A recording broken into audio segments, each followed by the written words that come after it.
is the SK chairman of our next tribe. And syempre pinaka-basic na pamangkot. How was the preparation sa inyong tribo for this year's rhythm competition? First of all, ngayong gagawin Carlota, especially sa mga tibay. So, ang preparasyon ng sa among tribo is nag-invest din sila sa time and effort.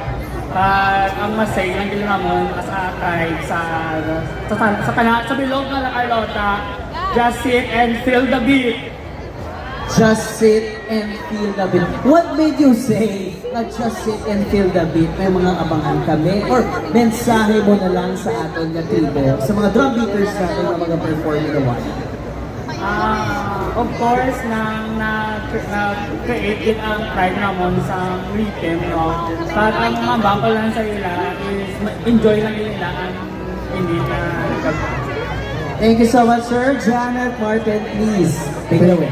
Thank you, Kit. Thank you, Kit.